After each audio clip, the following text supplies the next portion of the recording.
Bismillahirrahmanirrahim. Assalamualaikum warahmatullahi wabarakatuh. A'udzu billahi minasyaitonir rajim. Bismillahirrahmanirrahim. Qul ya ibadiyalladzina asrafu ala anfusihim la taqnatu min rahmatillah. Innallaha yaghfirudz dzunuba jami'a. Innahu huwal ghafurur rahim. Al-ayah.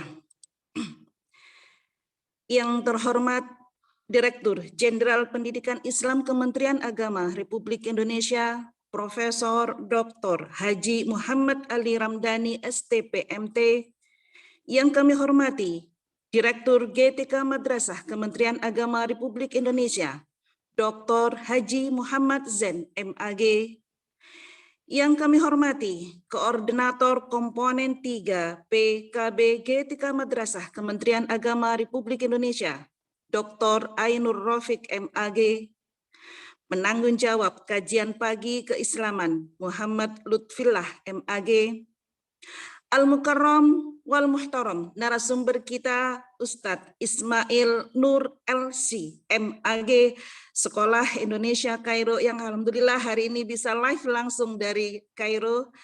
Bapak Ibu pemirsa kajian pagi yang dirahmati Allah. Alhamdulillah, puji syukur hanya milik Allah, Zat yang Maha Ghafur, Zat yang Maha Syukur, yang telah memberikan beribu-ribu nikmat yang tiada terukur. Nikmat iman, nikmat Islam, sampai nikmat sehat walafiat. Salawat berbingkai salam tetap tercurah limpahkan kehadiran junjungan kita, Nabi besar Muhammad Sallallahu Alaihi Wasallam, yang karena syafaatnya pula, maka pada pagi hari ini, Kamis tanggal 30 Desember 2021, kita bisa berkumpul bersama, bergabung bersama dalam keadaan sehat walafiat. Hadirin yang dirahmati Allah, alhamdulillah pagi ini sudah tergabung langsung dengan narasumber kita yang alhamdulillah langsung dari Kairo. Namun sebelumnya kita akan sapa beliau, Bapak Ustadz Ismail Nur. Assalamualaikum Bapak Ismail. Waalaikumsalam warahmatullahi wabarakatuh. Selamat pagi waktu Indonesia. Selamat pagi, selamat tengah malam waktu Kairo Bapak. Mohon maaf Bapak, saya Syarifatul Ladi dari Bondowoso, mohon izin untuk menyampaikan CV jenengan pada kesempatan pagi hari ini. Beliau adalah nama lengkap Ismail Nur LC MAG. Tempat tanggal lahir Watampone 18 April 1973. Pendidikan beliau adalah, mungkin saya tidak bisa menyebutkan secara detail, karena begitu banyak sekali riwayat-riwayat pendidikan maupun riwayat-riwayat lainnya yang tidak mungkin saya bisa sebutkan satu-satu. Tetapi saya sebutkan bahwa pendidikan beliau saat ini adalah beliau pernah menempuh di SDN 10 Watampone. Kemudian beliau juga pernah menempuh tingkat SLTP-nya di IMMIM Ujung Pandang. Beliau juga lulusan dari alumni Madrasah Aliyah Program Khusus Keagamaan Ujung Pandang. S1 beliau tempuh di Universitas Al-Azhar, Kairo, Fakultas Usuluddin, jurusan tafsir. S2 beliau tempuh di IAIN Syarif Hidayatullah, Fakultas Usuluddin Filsafat. Karya beliau luar biasa, banyak sekali. Nanti Bapak Ibu mungkin yang bisa japri saya untuk bisa mengetahui seluk-beluk karya beliau, karena banyak sekali ini berlembar-lembar sepertinya karya-karya beliau. Jadi saya tidak bisa menyebutkan satu persatu. Cuman ada satu karya beliau yang sudah diterbitkan oleh penerbit Tiga Serangkai Jakarta pada tahun 2013, terbitan tahun 2013, adalah buku panduan hafalan Al-Quran untuk Madrasah Aliyah kelas 10 sampai kelas 12 tahun 2013. Ini sampai sekarang siapa bisa masih mendapatkan ini Ustadz? Ini saya menarik sekali untuk belajar bagaimana kita bisa belajar menghafal Al-Quran. Baik, itu sekilas tentang CV beliau. Untuk selengkapnya dan selanjutnya paparan lebih jelasnya tentang masalah taubat, kita akan kupas secara tuntas dan detail oleh narasumber kita pada pagi hari ini, Al-Ustadz Ismail. Namun sebelumnya kami informasikan bahwa waktu kami batasi sampai pada pukul 06.00 waktu Indonesia Barat. Mungkin kalau waktu Indonesia Mesir belum menghitung, Ustadz. Waktu, monggo kami persilakan selengkapnya dan selebihnya kami persilakan kepada Ustadz Ismail. Kami haturkan. Terima kasih kepada Ibu Sarifah. Assalamualaikum warahmatullahi wabarakatuh. Waalaikumsalam warahmatullahi wabarakatuh. Alhamdulillah Rabbil Alamin. Wabihi nasta'inu ala umuri dunia waddin. Wassalatu wassalamu ala sayyidina wa habibina wa safina Muhammad wa ala alihi wa sahbihi ajma'in amma ba'du. Pertama-tama kita panjatkan puji syukur kepada Tuhan Yang Maha Esa, Tuhan semesta alam yang sudah memberikan kita nikmat iman, nikmat sehat, nikmat kesempatan, sehingga dapat bermuajahah walaupun secara virtual pada hari ini. Salam serta salawat kepada junjungan kita Rasulullah SAW, Nabi akhir zaman yang sudah memberikan kita petunjuk dari alam kegelapan menuju alam yang terang benderang penuh dengan alam keimanan pada hari ini. Saya berterima kasih kepada Ibu Sarifah tadi sudah memperkenalkan saya. Ya sebenarnya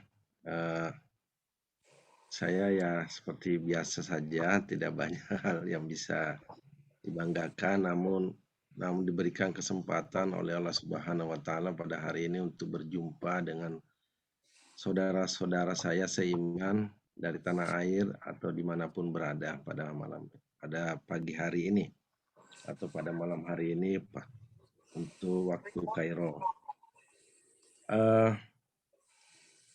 Saya beberapa pekan yang lalu dihubungi oleh salah satu sahabat saya di tanah air untuk mengisi acara ini. Pada mulanya saya juga bingung apa yang harus saya sampaikan, tapi saya diminta untuk menyampaikan kajian keislaman yang kira-kira bisa saya sampaikan ya. Insya Allah pada malam ini atau pada pagi hari ini waktu Indonesia, tema yang akan saya sampaikan itu tentang taubat. Sudah bisa dilihat paparannya Bu Sarifah? Sudah bisa. Baik. Bismillahirrahmanirrahim. Kenapa tema taubat yang saya angkat? Karena memang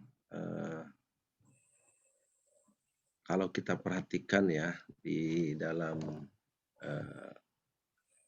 Al-Quran Allah Subhanahu wa Ta'ala berfirman sebagaimana tadi disampaikan oleh MC di awal acara. A'udzubillahi minasyaitonirrajim. Bismillahirrahmanirrahim. Qul ya ibadiyallazina usrifu ala anfusihim la taqnatu min rahmatillah. Katakanlah Muhammad, ya, wahai hamba-hambaku yang telah melampaui dirinya, ya, artinya menzalimi dirinya dengan berbuat kezaliman, berbuat dosa terhadap dirinya sendiri, janganlah berputus asa dari rahmat Allah. Innallaha yaghfiru dzunuba jami'a innahu huwal ghafurur rahim. Sesungguhnya Allah mengampuni dosa semua hamba-hambanya tanpa kecuali ya. Kecuali nanti ada yaitu perbuatan syirik. Sesungguhnya Allah Subhanahu wa Ta'ala Maha Pengampun lagi Maha Mengasihi. Ada suatu hal yang kalau kita tarik ke belakang, bagaimana peristiwa Nabi Adam dan Hawa turun ke bumi ya, itu karena dia telah zalim terhadap dirinya, di mana dia eh, melanggar perintah Allah Subhanahu wa taala.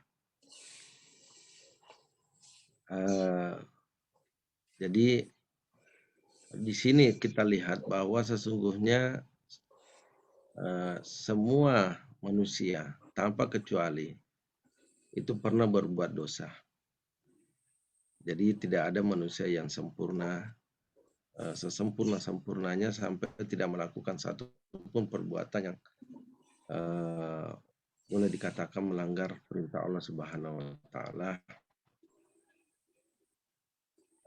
kecuali Rasulullah Sallallahu Alaihi Wasallam. Itu pun karena Rasulullah Sallallahu Alaihi Wasallam pernah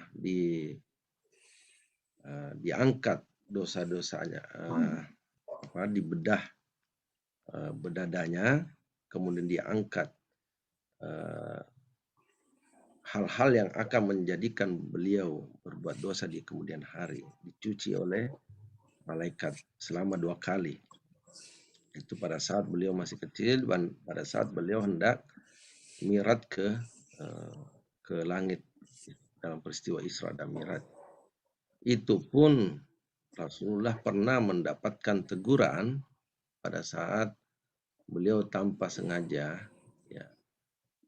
tidak memberikan perhatian kepada salah satu sahabat yang memang waktu itu beliau sedang menerima para pemuka Quraisy atau para pemuka kaum kafir waktu itu, dan sahabat tersebut memang ingin juga bertanya pada Rasulullah SAW, sehingga Rasulullah mengabaikannya, sehingga Rasulullah SAW mendapatkan teguran hanya di situ. Dalam artian bahwa kita memang manusia, ya, kullu ibn Adam khat'. Semua anak manusia, anak cucu Adam ini pernah berdosa. Ya, tetapi sebaik-baiknya orang yang berdosa adalah mereka yang bertaubat. Nah, inilah sebabnya saya ingin mengangkat tema taubat ini, karena kita semua pasti merasakan pernah berbuat dosa. Barangkali kalau kita hari ini diungkapkan semua dosa kita di muka kita, di hadapan orang lain pada hari ini, mungkin tidak ada yang sanggup untuk melihat dosa-dosanya tersebut, saking banyaknya. Bagaimana kedudukan taubat sebenarnya dalam dunia Islam? Ya. Dalam dunia Sufisme, taubat itu merupakan makam pertama atau posisi pertama. Dalam kitab Kasful Mahjub juga dikatakan bahwa orang-orang yang ingin memulai mencari Tuhannya, ya, para salikin, orang-orang yang ingin mencari Tuhannya, itu di awalnya itu haruslah dia memulainya dengan taubat. Mereka melihat, memandang bahwa taubat ini adalah pintu pertama untuk masuk ke dalam fase-fase menuju kepada Allah Subhanahu wa taala. Apa makna taubat itu sendiri? Dalam Mu'jam Al-Lughah disebutkan bahwa taubat artinya ada ya'udu, kembali. Jadi taubatan itu dari taba ya tubuh, ada ya'udu, itu artinya kembali. Kembali kemana? Kembali ke jalan yang benar. Artinya kembali ke jalan Allah Subhanahu wa taala. Karena pada dasarnya manusia semua dilahirkan dalam keadaan suci, bersih, tanpa dosa. Maka ketika dia bertaubat dari dosa-dosanya, maka dia akan kembali ke jalan yang benar atau kembali ke fitrahnya.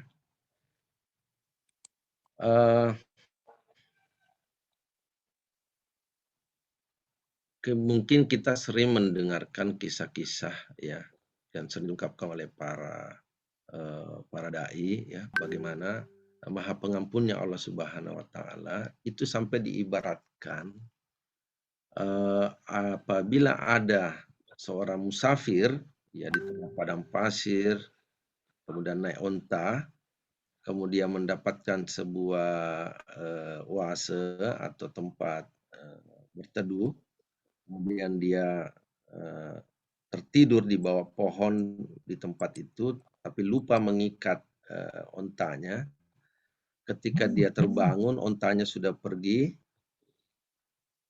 di tengah padang pasir, dia kebingungan mau kemana, dia tidak ada kendaraan dan perjalanan pun masih menempuh berhari-hari, sementara semua bekalnya ada di dalam onta itu, ada di onta itu.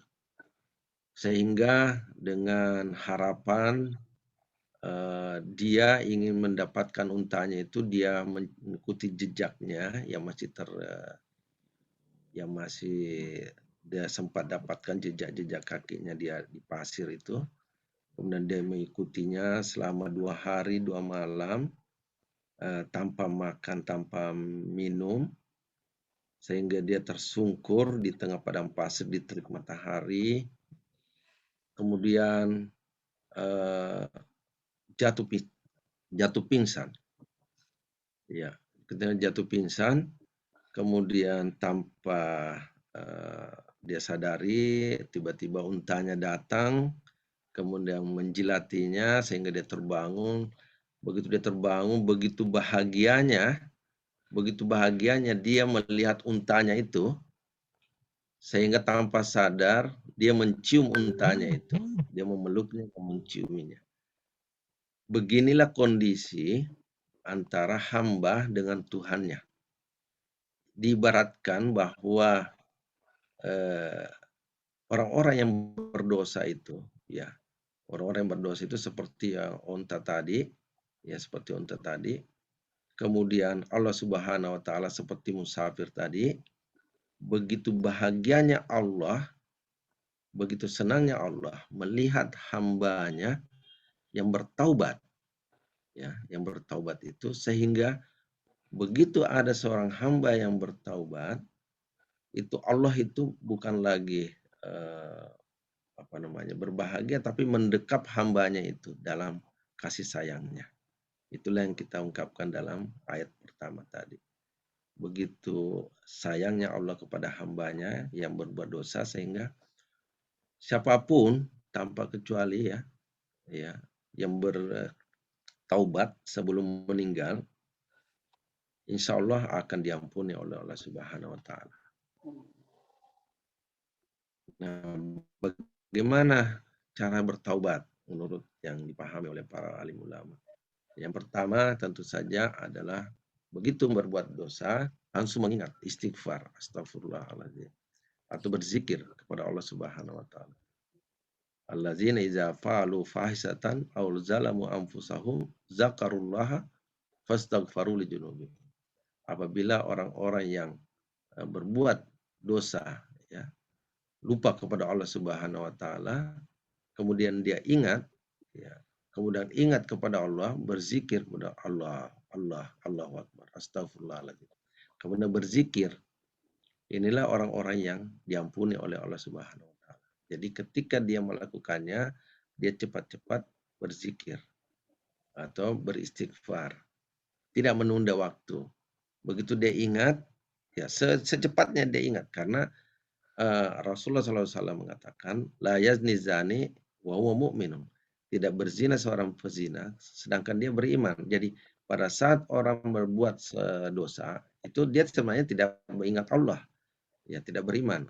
La yasrikus sarik wa huwa mu'minun. Tidak mencuri, tidak korupsi seseorang sedangkan dia dalam keadaan beriman, dalam keadaan mengingat Allah. Jadi semua orang-orang yang berbuat dosa, baik itu berzina, mencuri, membunuh, apapun, minum khamar, ya, itu sebenarnya dia lupa.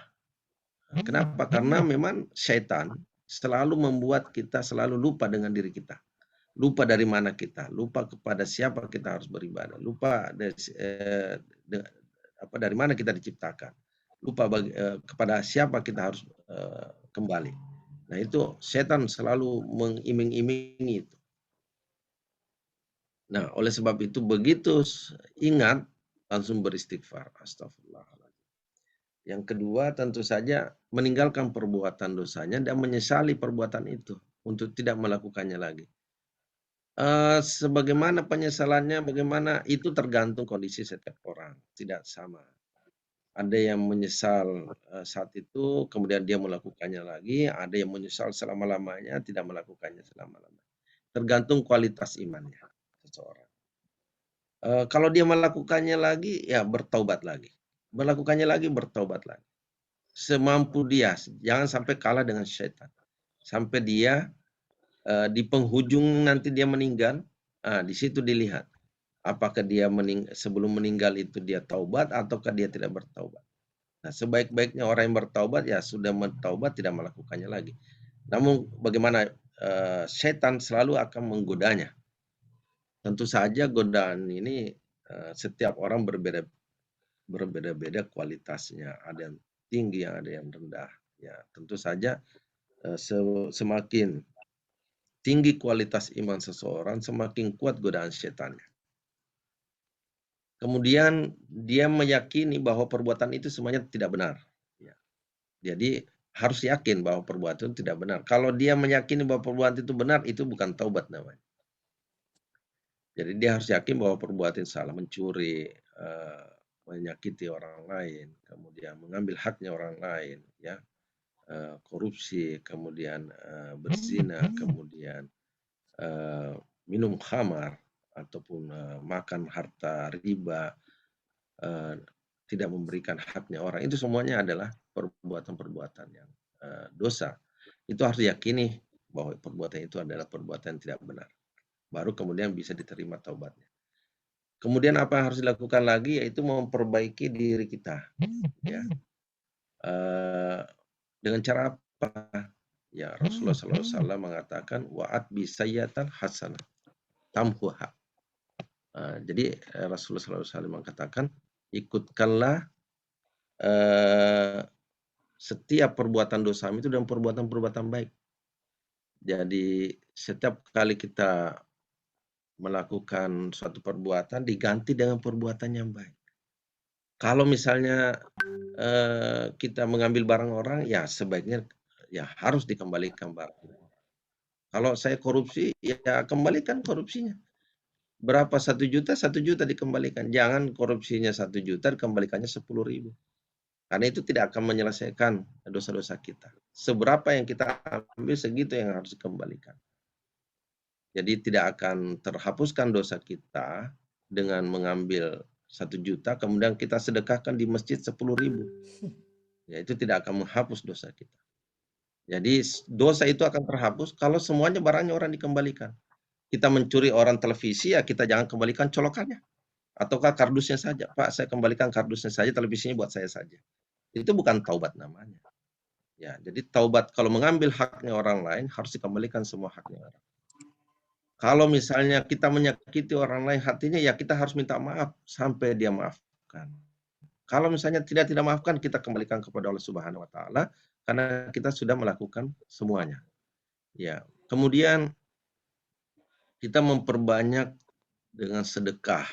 Ya, perbanyak sedekah karena bisa saja dalam muamalah kita sehari-hari ini ada saja hal-hal yang mungkin tidak kita sengaja. Tidak disengaja itu yang kemudian mungkin mengambil haknya orang. Nah, seperti itu yang harus kita perbanyak sedekah. Kemudian perbanyak zikir. Nah, karena zikir itu akan membuat menambah keimanan kita, memperkuat diri kita dari godaan-godaan setan. Di antaranya adalah memperbanyak istighfar. Setiap saat kita istighfar, pagi dan sore, ya, sebelum matahari terbit, sebelum matahari terbenam. Kemudian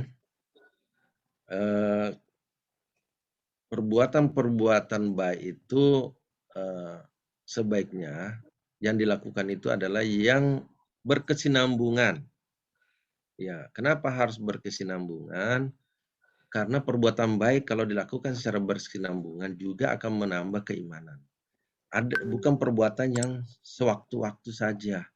Kadang-kadang ada orang ya kita berbuat baik hanya kalau mau lebaran ataukah mau muharaman ya 10 Muharram karena yatim, ataukah mau naik haji ataukah mau hajatan itu.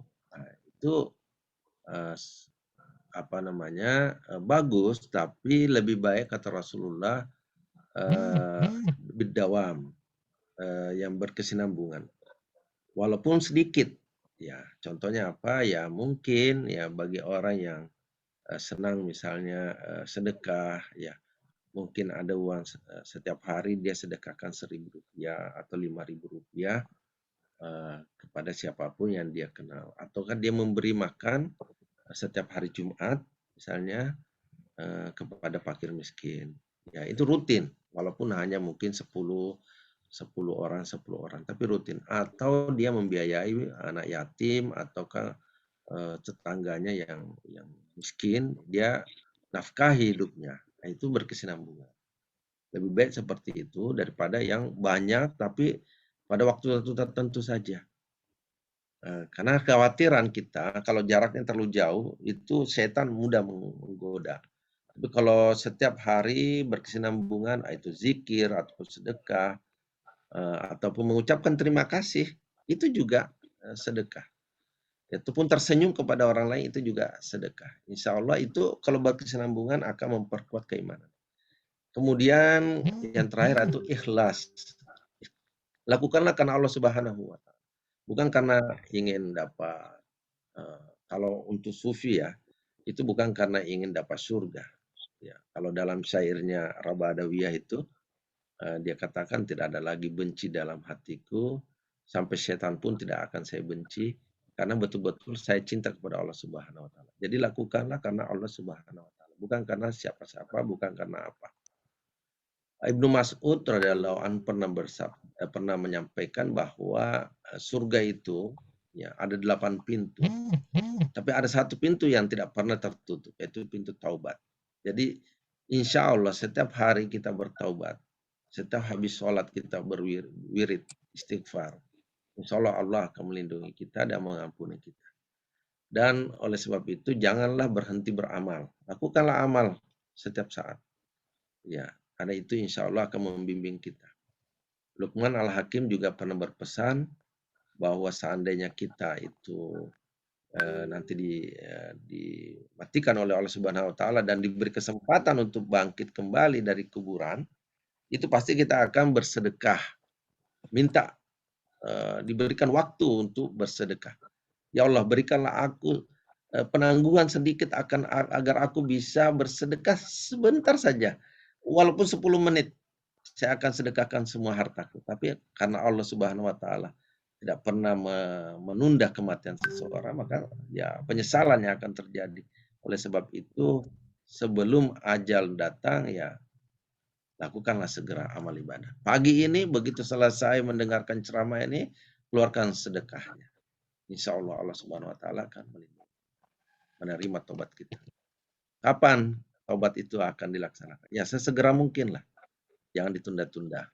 Kemudian apabila kita belum sakratul maut, insya Allah Allah akan menerima tobat kita. Apapun itu, ya, insya Allah. Kemudian taubat sebelum hari kiamat tiba, insya Allah Allah akan terima semua tobat kita. Jadi sebelum matahari terbit di timur atau di tempat matahari terbit, sebelum matahari terbenam di tempat matahari terbit, insya Allah semua taubat akan diterima oleh Allah Subhanahu wa Ta'ala. Coba kita lihat ke dalam kisah-kisah dalam Al-Quran. Bagaimana kisah Nabi Adam ketika dia bermohon, bermunajat kepada Allah Subhanahu wa Ta'ala, menyesali perbuatannya, beliau berdoa kepada Allah, Rabbana zalamna anfusana wa illam taghfir lana wa tarhamna lanakunanna minal khasirin. Ya Tuhan, ya Allah, kami telah menganiaya diri kami sendiri. Jika Engkau tidak mengampuni kami dan memberi kami rahmat-Mu, ya Allah, niscaya kami termasuk orang-orang yang merugi. Ini doanya Nabi Adam atau taubatnya Nabi Adam ketika beliau diturunkan ke bumi karena telah memakan buah yang dilarang oleh Allah Subhanahu wa Ta'ala. Kemudian Nabi Nuh ketika dia berdoa untuk putranya agar diselamatkan, kemudian Allah menegurnya bahwa dia itu bukanlah putramu, wahai Nuh. Beliau berdoa, Rabbi inni a'udzubika an as'aluka ma laisa li bihi ilmun wa illa taghfirli wa tarhamni aku minal khasirin. Ya Tuhanku, ya Allah, sesungguhnya aku berlindung dari memohon kepadamu untuk sesuatu yang aku tidak tahu hakikatnya. Karena dia sudah memohonkan ampunan untuk putranya yang sebenarnya tidak pantas untuk dia mintakan ampunan. Bayangkan dosa seperti itu saja, sehingga membuat seorang nabi harus beristighfar. Dan sekiranya engkau tidak memberi ampun kepadaku, ya Allah, dan tidak memberikan aku kasih sayangmu, niscaya aku termasuk orang-orang yang merugi. Kemudian bagaimana Nabi Ibrahim, ya, Nabi Ibrahim pernah berdusta kepada Raja Mesir waktu itu, karena ketika itu Raja Mesir selalu mengambil istri-istri orang, karena memang istrinya Ibrahim, Sarah, itu cantik sekali, dan Raja Mesir waktu itu suka mengambil istri orang yang cantik, sehingga dia mengakui bahwa itu bukan istrinya, tapi itu adalah saudaranya. Sehingga dia mengatakan, waghfir lana rabbana innaka antal azizul hakim. Ya Allah, ampunilah dosaku, ya Allah, ampunilah dosa kami. Ini Nabi Ibrahim berbuat dosa yang memang sudah seharusnya dilakukan, karena kalau tidak akan terjadi kemudaratan. Itu pun harus minta ampun kepada Allah Subhanahu wa taala. Dan menurut cerita, akhirnya raja itu mengetahui sebenarnya, dan sebagai hadiah Ibrahim dihadiahi putrinya, putri raja yang bernama Hajar. Jadi Hajar itu adalah orang Mesir. Jadi Mesir itu selalu mengakui dirinya sebagai dunia, ibunya dunia. Kenapa? Karena dari rahimnya Hajar itu lahirlah Muhammad SAW. Dan dia itu adalah orang Mesir. Maka kalau kita ke sini itu dia selalu mengatakan Mesir itu dunia. Kemudian taubatnya Nabi Musa, Rabbi inni zalamtu nafsi faghfirli wa ghafara lahu innahu huwal ghafurur rahim. Ya Allah, ya Tuhan, sesungguhnya aku menganiaya diriku karena aku telah membunuh, ya, seorang orang Mesir waktu itu, ya, yang dia pukul, yang tanpa sengaja meninggal itu. Pukulannya sangat keras tanpa dia sengaja, meninggal orang itu, sehingga Nabi Musa merasa berdosa walaupun sebenarnya dia mempertahankan kebenaran, ya. Jadi bukan semata-mata karena sengaja. Kemudian taubatnya Nabi Yunus, ya, bagaimana dalam dikisahkan itu, wazannun izzahaba mugadiban, bagaimana Nabi Yunus ketika dia pergi dalam keadaan marah kepada kaumnya waktu itu, fazanna allan naqdir alaihi, sehingga Nabi Yunus itu menyangka dia tidak akan diberikan ujian oleh Allah Subhanahu wa taala, sampai kemudian dia harus terjun dari kapal itu karena keadaan menghendaki bahwa harus ada satu orang yang harus dibuang ke laut, dan 3 kali undian nama Nabi Yunus selalu keluar. Akhirnya dia terjun ke laut, dan ikan paus raksasa waktu itu menelan dia. Fanada fi zulumat, kesalahannya sudah meninggalkan umatnya dalam keadaan marah.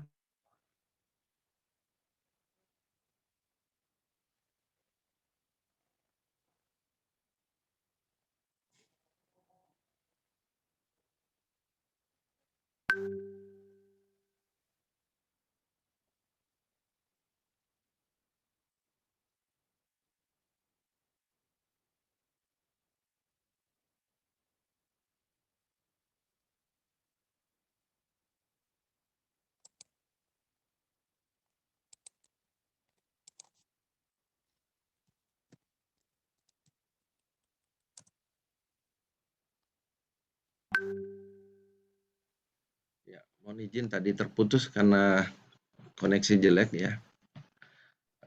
Kita lanjutkan tadi, sudah tersambung lagi, ya. Sudah tersambung lagi. Sudah Bapak. Sudah Ustaz. Ketika Nabi Yunus, ya, ketika Nabi Yunus meninggalkan kaumnya dalam keadaan marah, karena sudah lelah untuk berdakwah, kemudian dia kabur, kemudian Allah memberinya ujian karena telah meninggalkan kaumnya itu dengan ditelan ikan paus. Di dalam ikan paus itu yang gelap itu dia bertaubat, ya, kemudian berdoa kepada Allah, memohon ampunannya karena sudah meninggalkan kewajibannya, dengan berdoa la ilaha illa anta subhanaka inni kuntu minaz zalimin. Ya Allah, tidak ada Tuhan selain Engkau dan maha suci Engkau ya Allah, sesungguhnya aku termasuk orang-orang yang zalim.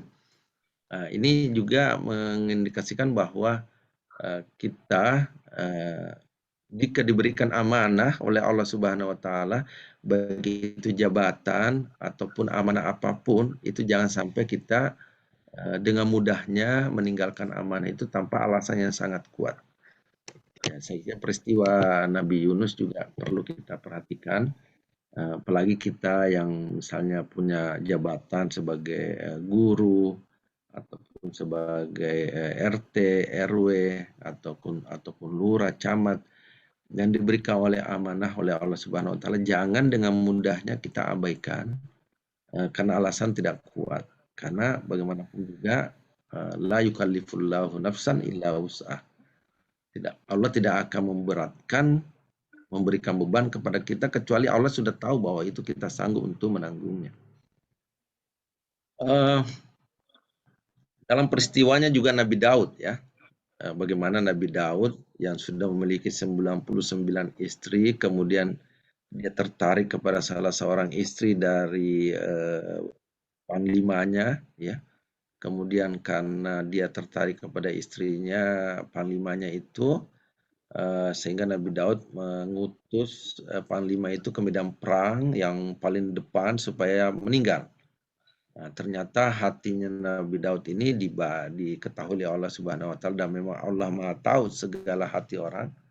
Kemudian Nabi Daud ditegur, ya. Kemudian Nabi Daud tersungkur, ya, bagaimana dia sudah melampaui dirinya sebagai seorang hamba, di mana dia berharap untuk menikahi istri dari panglimanya itu. Sehingga dia bertaubat, ya, dengan cara bersujud 40 malam. Tidak mengangkat kepalanya kecuali hanya ketika dia sholat. Jadi dalam sujudnya itu dia berkata, ya Tuhanku, sesungguhnya aku telah tergelincir dan telah jauh, ya, dari dirimu sejauh timur dan barat, sehingga jika engkau tidak mengasihi aku, ya Allah, ya, tentunya engkau akan menjadikan aku ini adalah bahan perbincangan makhluk-makhluk setelah aku meninggal nanti. Jadi begitu malunya Nabi Daud karena sudah berniat yang tidak benar atas istri dari bawahannya tersebut. Sehingga dia menangis sepanjang 40 malam dalam sujudnya itu, sampai tumbuh tanaman di sekitar sujudnya itu karena air matanya. Itu bayangkan. Kemudian dia tidak memakan makanan apapun kecuali hanya dari roti yang kering. Ya, kemudian kalau dia ingin makan, dia basahi dengan air matanya. Begitulah seorang nabi yang betul-betul bertaubat, ya, setobat-tobatnya. Kemudian bagaimana Rasulullah SAW mengajarkan kita sebagai manusia yang penuh dengan dosa, ya, bertaubat kepada Allah Subhanahu wa taala. Nabi mengatakan,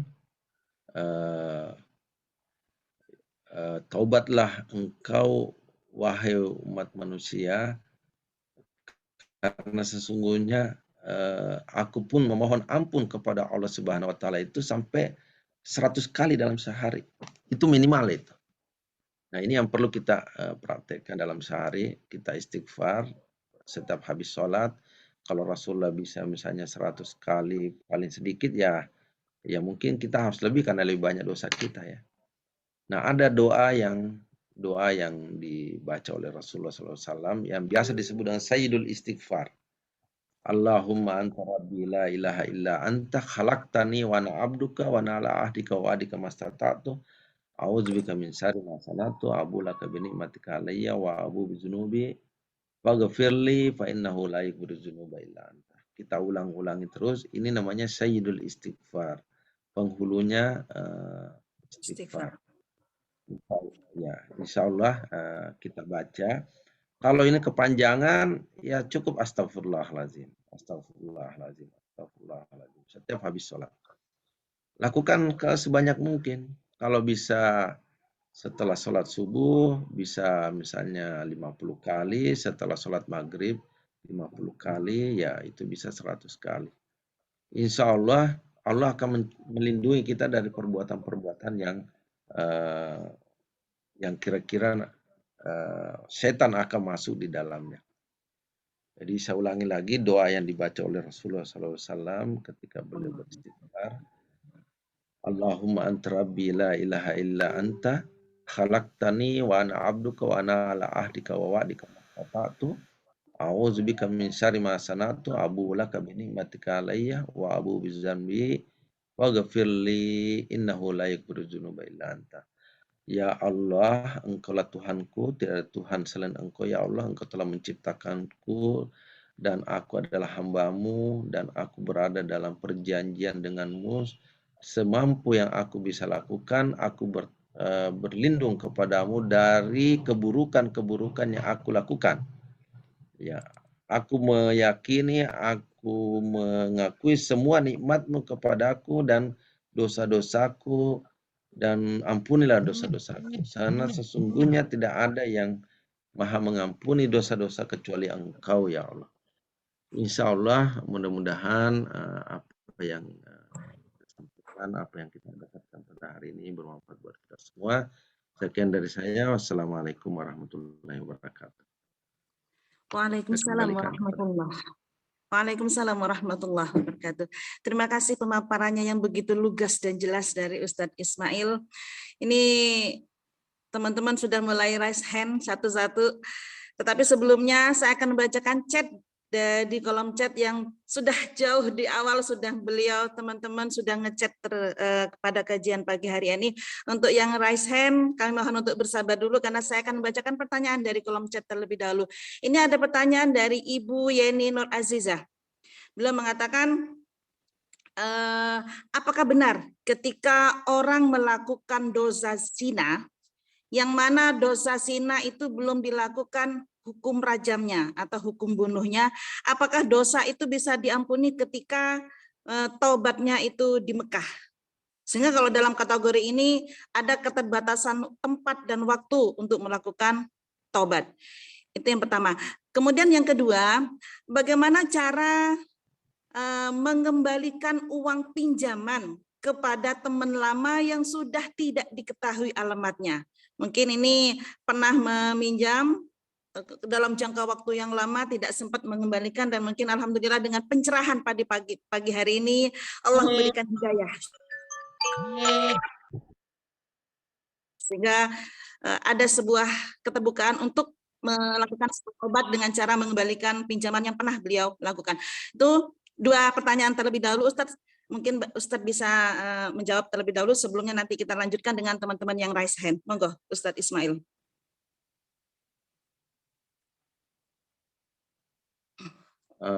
Baik, terima kasih Ibu Syarifah atas pertanyaan tadi. Ada dua ya Bu ya. Saya jawab dulu. Yang pertama, apakah ada batas? Apakah ada batas taubat? Apa tadi Bu? Yang berzina ya? Iya, ketika melakukan zina. Apa taubatnya diampuni hanya di Mekah gitu? Sejauh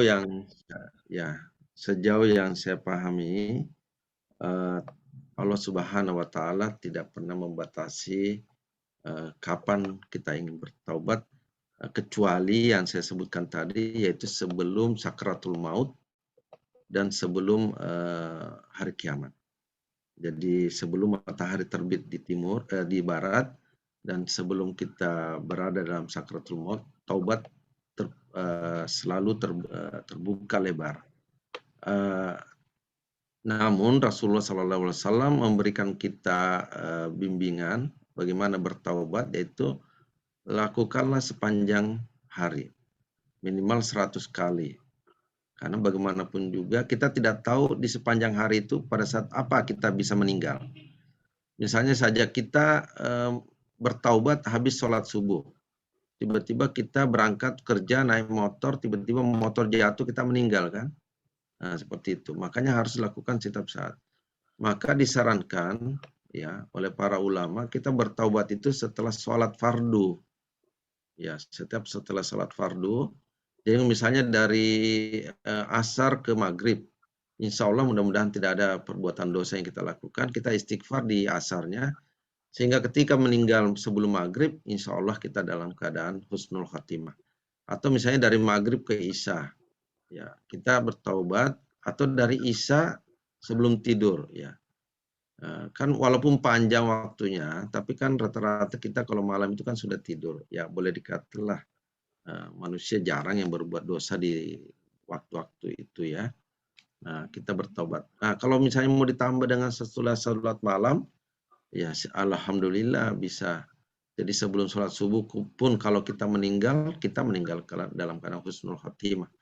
Nah, apalagi misalnya pagi ya sebelum kita berangkat kerja, karena mungkin banyak hal-hal yang kita dapatkan di perjalanan, bisa saja kita dalam keadaan kecelakaan menuju tempat kerja, ya kita istighfar subuh hari sehingga sebelum duhur kita meninggal pun insya Allah dalam keadaan husnul khatimah. Tidak ada dosa yang lebih besar kecuali syirik. Jadi kalaupun misalnya seorang pezina pernah berzina, kalau dia taubat-taubatan nasuha, insya Allah dia akan husnul khatimah. Tidak ada persoalan. Ya la ta'asu min rohillah. Jangan pernah berputus asa dari kasih sayangnya Allah. Dosa apapun ya. Kecuali, nah ini ada kecuali juga, ini ada catatan, karena Rasulullah pernah bersabda, atadruna manil muflis. Apa kalian tahu orang yang bangkrut itu? Sahabat berkata, al-muflisu fina man la dirham wala mata. Orang yang bangkrut itu yang tidak punya harta, tidak punya uang. Kata Rasulullah, yang al-muflis itu bukan itu yang saya maksud. Al-muflis itu manja bisolatin wasiyamin wazakatin. Siapa yang di hari kemudian itu menggendong amal-amal sholatnya, amal puasanya, amal zakatnya, amal sedekahnya, amal hajinya, ya dia bawa semua, tetapi kada satamahaza, kada kazafahaza, kada ahaza malahaza, kada darabahaza, wa safa kada mahaza. Jadi dia juga pernah mencerca orang, memaki-maki orang di Facebook ya, di Instagram. Ini hati-hati yang suka medsos ya, mencaci maki orang. Itu tercatat itu. Kemudian dia juga suka memfitnah orang ya, melemparkan tuduhan yang tidak,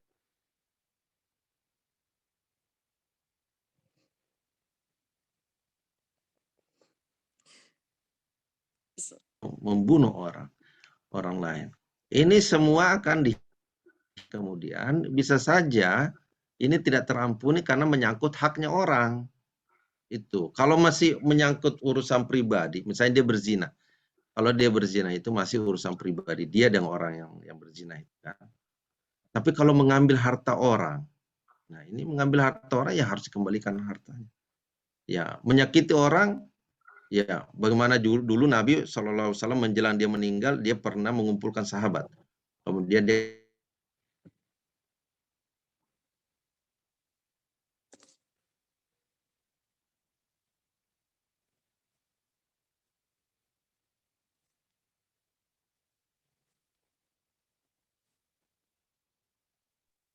lempar kayaknya.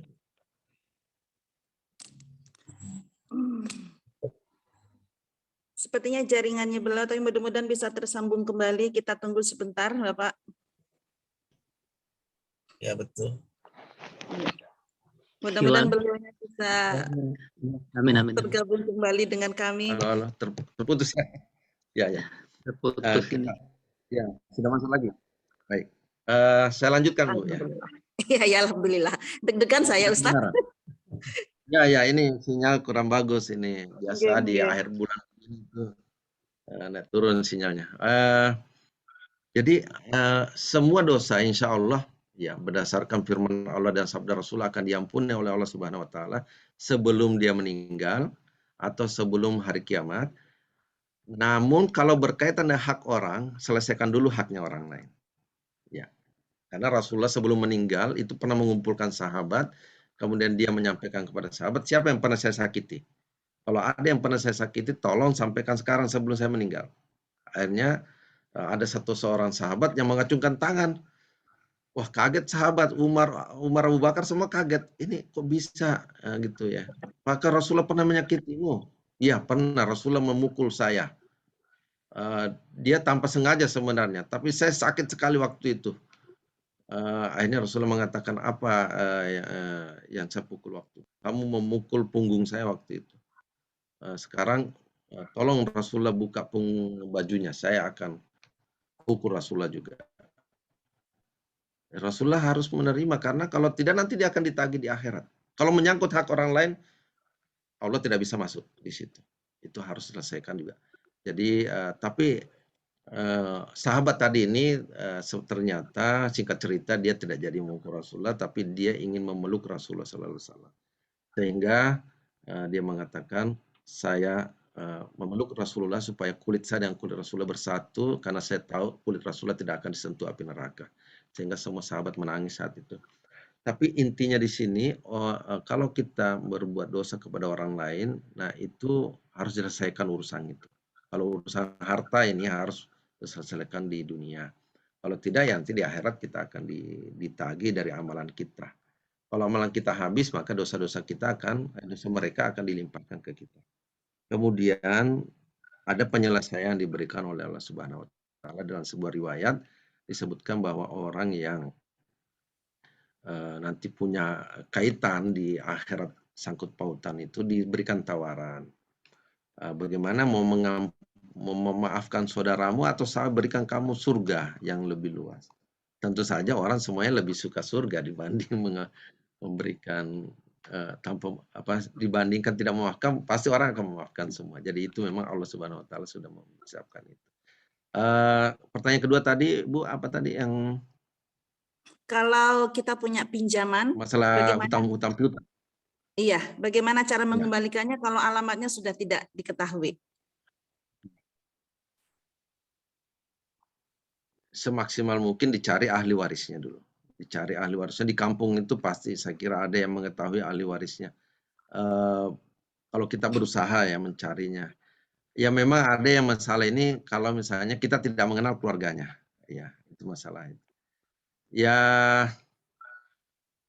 saya tidak ada jalan keluar kecuali hanya berdasarkan riwayat tadi, perbanyak amal ibadah. Supaya apa? Supaya nanti uang yang kita ambil misalnya gini, utang kita kepada dia 100.000, ya maka kita juga harus sedekahkan kepada orang lain 100.000 minimal, itu minimal. Kalau misalnya 100.000 tahun berapa? Tahun 2000. Nah sekarang 100.000 saya kira bukan lagi 100.000 nilainya itu. Kalau sudah 20 tahun kemungkinan sudah 20 juta itu. Sedekahnya jangan 100.000, 20 juta. Ya, saya kira seperti itu. Karena kalau kita berhitung 20 tahun yang lalu terus dengan nilai yang sama, saya kira. Dulu 100.000 itu bisa beli apa waktu itu? Gampang hitungnya itu emas biasanya. Dulu tahun 2000 itu emas harganya berapa 1 gramnya? Ya, kalau misalnya 450.000, sekarang emas berapa 1 gramnya? Ya, 1 juta. Ya, sekarang sedekahnya 1 juta. Begitu. Artinya jangan sampai kurang dari itu. Karena kita tidak bisa lagi menemukan orang yang. Tapi kalau misalnya suatu ketika dia datang, walaupun kita sudah sedekah, jangan dikira sudah selesai, tetap harus kasih ke orang itu. Ya, banyak kisah-kisah sahabat dulu yang pernah melakukan itu. Misalnya saja kisah Ibrahim bin Adham. Ibrahim bin Adham itu pernah makan sebuah kurma yang dia tidak tahu bahwa kurma itu bukan haknya. Itu baru dia tahu setelah ada malaikat berbisik-bisik yang menceritakan bahwa amal ibadahnya tidak diterima. Sehingga Ibrahim bin Adham bertanya, Apa yang menyebabkan saya ibadah saya tidak diterima? Kamu pernah makan 1 biji kurma. Di mana itu? Di Baghdad. Baru dia ingat, ya Allah, padahal dia ada di Palestina saat itu. Dia harus berjalan ribuan kilo. Dia harus berjalan ribuan kilo ke Baghdad. Bayangkan hanya untuk sebiji kurma. Ya tidak bisa dinilai dengan uang. Itu jadi kalau Anda perlu perhitungan ya silahkan saja. Tapi yang jelasnya lakukan yang terbaik. Saya kira itu, Bu. Baik, baik. Terima kasih Ustadz. Ini mungkin karena waktu tinggal sedikit lagi, kita cukup satu pertanyaan lagi dari raise hand teman-teman. Mohon maaf ya bagi yang tidak sempat bertanya. Baik, kami untuk Ibu Yerli. Assalamualaikum Ibu Yerli.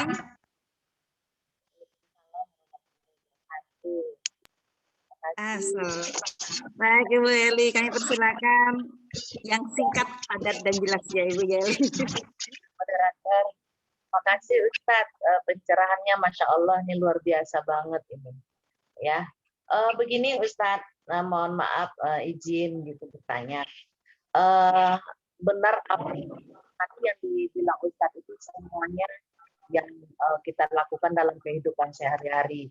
Beribadah baik itu memang gampang banget Ustadz, tapi kadang-kadang karena setan kopral yang merayu, memang ada yang berat. Tapi kalau dosa lebih ringan lagi, ya membuatnya karena setan yang lebih general lagi yang akan merayu gampang banget. Nah dalam pergaulan sehari-hari banyak anak muda ke zaman sekarang ini tidak mungkin kritis iman etika gitu dalam pergaulan karena udah keboblosan. Jadi banyak sekarang dalam kehidupan kita itu Ustadz anak-anak yang yang hamil di luar nikah.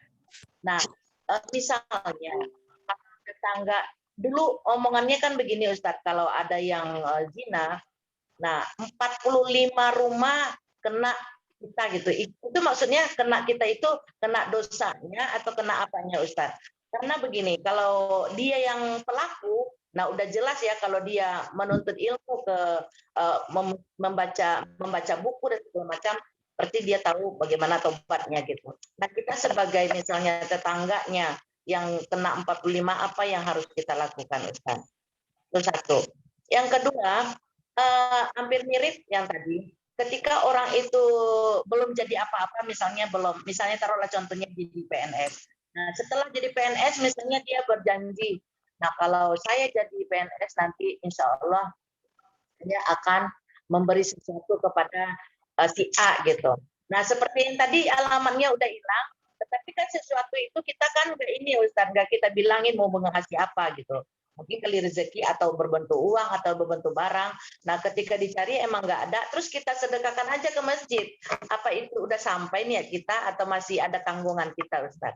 Itu aja Ustaz, makasih moderator. Wassalamualaikum warahmatullahi wabarakatuh. Waalaikumsalam warahmatullahi wabarakatuh. Terima kasih Bu Yeli. Pertanyaannya ini keseharian kita sebenarnya. Monggo kami persilakan Ustadz Ismail untuk menanggapi. Ya itu memang dikatakan seperti itu, juga belum tahu hadisnya mana ya. Kalau saya salah tolong dimaafkan dan saya akan menjadi hutang saya untuk menjawab itu.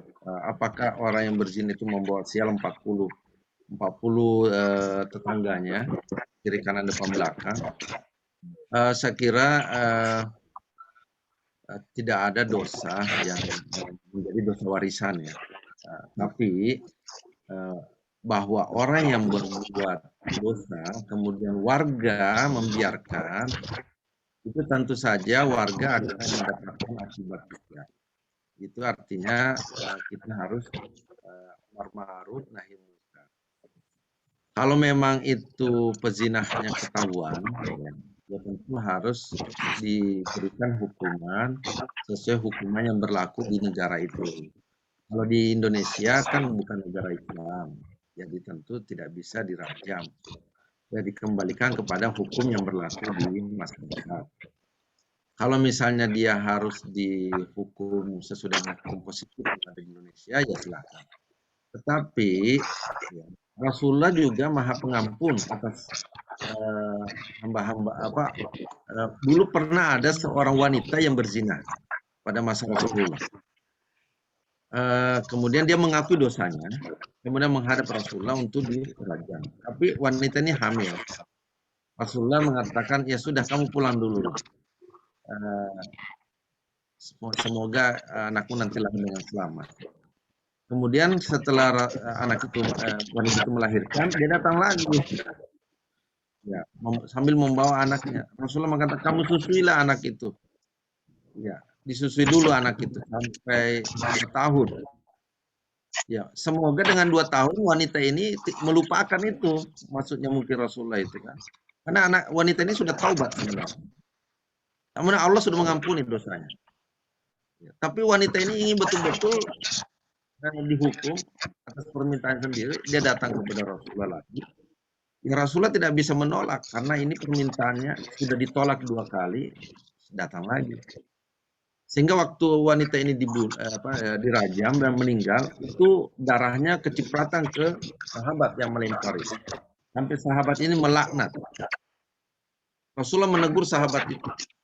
Dia katakan, Allah sudah mengampuni dosa wanita ini, sehingga dosa-dosanya yang seberat ahlu Madinah ini tidak ada ternyata timbangannya itu tidak lebih kecil dibandingkan dengan dosanya wanita ini, tapi Allah sudah mengampuni semuanya. Diibaratkan seperti itu. Artinya tidak ada dosa yang tidak bisa diampuni. Andai kata wanita ini sudah bertaubat, taubatan nasuha, ya sudah biarkan serahkan kepada Allah Subhanahu wa taala. Allah Maha Pengampun. Ya, andai kata wanita ini tadi yang diberi kesempatan 2 kali itu sebenarnya tidak datang kepada Rasulullah lagi juga tidak ada masalah. Karena dia sudah mengakui segala sesuatu. Kemudian bahwa dia membawa sial, ini saya juga belum tahu. Tapi andai kata masyarakat itu diam, memang itu pastilah. Masyarakat akan terlaknat karena membiarkan perbuatan berlangsung di kampungnya. Tapi karena hukum kita tidak menghendaki hukum rajam, ya tentu dilaporkan saja ke dokter wajib. Dan mudah-mudahan dia bertobat. Kemudian masalah tadi PNS apa Bu? Tadi bernazar mau memberi uang. Nah iya, memberikan sesuatu kepada orang, tetapi kita di awal tidak menyebutkan dulu barangnya gitu. Tetapi karena orangnya nggak ketemu, ya tadi, tapi kita sedekahkan aja ke masjid atas nama dia Ustadz gitu. Apa kita itu udah sampai nazar kita, atau kita masih terhutang gitu, gitu. Gitu Ustadz. Ya, nazar itu hutang. Nazar itu hutang Bu, harus dibayar. Nazarnya bagaimana Mbak? Nazar untuk bayar ke orang tertentu atau nazar untuk bersedekah? Atau gimana Bu? Istilahnya bersedekah seandainya misalnya ini ada teman yang bertanya nih Ustaz. Seandainya saya nanti misalnya gini, seandainya saya udah jadi PNS gitu, insya Allah saya akan memberi sesuatu kepada si A gitu Ustaz. Nah, tapi dia nggak menyebutkan bentuk barangnya, apa uang, apa-apa yang ada. Nah, sehingga dia udah jadi PNS, dia mencari orangnya. Nggak ketemu, gitu, udah diusahain, gitu. Tetapi atas nama sedekahnya tadi, pemberiannya tadi, disumbangkan saja ke masjid, gitu, Ustaz. Tapi bukan nazar, tapi bentuk sedekah pemberian lah, Ustaz, ya. Namanya. Baik, semua ya baik, terima kasih. Saya sudah tangkap semua nazar.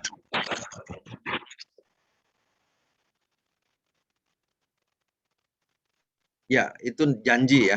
Semua janji ya sama aja. Semua janji itu wajib dipenuhi. Kalau tidak dipenuhi ditagih di akhirat. Karena orangnya tidak ketemu, ya silakan disedekahkan saja kepada yang lain sejumlah janji tadi. Namun kalau ketemu orangnya tetap harus dibayarkan. Itu semua untuk ikhtiatif, untuk hati-hati saja Pak. Jangan sampai lupa. Ya, tetap Pak, Ibu harus bayar karena itu janji Bu. Mau bagaimanapun juga. Tapi ini bukan sogokan ya. Kalau sogokan Ibu tidak boleh. Itu ibaratnya ucapan terima kasih. Kalau sogokan ya itu haram. Tapi kalau hanya ucapan terima kasih dan itu tidak ada janji awal mau ngasih berapa dan sebagainya, bahkan itu mungkin nazar dalam hati. Ya, Baik, kadang-kadang orang intinya yang benar. tetap berarti intinya tetap harus terbayarkan ya Ustadz Ismail. Sebenarnya dia sudah bernazar dalam hatinya itu, Bu. Itu harus dibayar. Karena kalau nazar itu kan dengan Allah.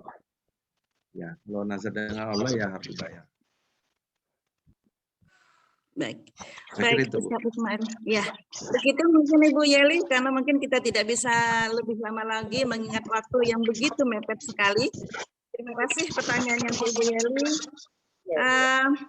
Sebenarnya saya juga dalam pikiran saya banyak sekali Mas Ustadz pertanyaan-pertanyaan, cuman karena keterbatasan waktu mungkin saya akan japri pribadi langsung aja ke beliaunya, kalau diizinkan. Mungkin nomor saya diberikan saja, Bu, ke jemaah. Oh, baik. Terima kasih Ustadz Ismail. Intinya mungkin kalau saya menangkap bahwa kita sebenarnya lebih mudah kalau kita berurusan dengan Allah ketimbang kita berurusan dengan manusia. Karena kalau urusan dengan manusia masih banyak birokrasinya, mungkin begitu ya Ustadz. Kalau dengan Allah kita langsung, yang penting ada niatan dari diri kita untuk merubah sikap kita dengan taubat dan nasuha. Insya Allah, Allah sudah memberikan rahmat rahimnya kepada kita semuanya. Mungkin begitu Ustadz. Mohon maaf sebelumnya. Mungkin kajian pagi hari ini kita cukupkan sampai di sini dan sampai waktu ini. Sekali lagi saya mohon maaf kepada Bapak Ibu yang tidak bisa kami respon seluruhnya pertanyaannya dan mungkin tidak bisa kami antisipasi secara keseluruhan karena masalah ini sebenarnya tidak cukup hanya dengan waktu 1 jam, butuh waktu yang lebih lama untuk membahas secara lebih detail terkait dengan masalah taubat seperti ini. Sekali lagi terima kasih kami sampaikan kepada Ustadz Ismail atas pencerahannya dan atas ilmunya kepada kami. Ini begitu luar biasa untuk menambah hasanah keilmuan kami dan juga dari Bapak Ibu seluruh Indonesia. Terima kasih juga kepada seluruh Bapak Ibu yang sudah hadir pada pagi hari ini untuk mengikuti kajian pagi GTK Madrasah pada pagi hari ini. Saya akhiri kajian pagi pada hari ini. Namun sebelumnya saya akan membacakan dulu Sayyidul Istighfar. Mudah-mudahan kita pada kesempatan ini ada satu ilmu yang bisa kita bawa untuk lebih merubah sikap kita. Kami mengingatkan kembali bahwa kajian pagi ini terselenggara mulai hari Senin sampai Sabtu dari pukul 05.15 sampai pukul 6.15. Saya Sarifatul Lari dari Manbondo. Mohon undur diri dan mohon pamit. Terima kasih sekali lagi. Assalamualaikum warahmatullahi wabarakatuh. Waalaikumsalam warahmatullahi wabarakatuh. Terima kasih. Ustaz, Pak Ustaz. Kalau Osman, Pakai baju taring nganteng banget ya. Terima kasih Pak Is. Pertama ini. Selamat Zainal Abidin. Dan bahagia ini. Salam buat Itu karibnya Bu Septi, Pak Ustaz. Iya Pak. Kalau mudah-mudahan semuanya bisa berkunjung ke sini. Bisa ditunggu di sini. Iya Pak. Ya, mari. Ya, ya, sehat semuanya. Assalamualaikum. Waalaikumsalam.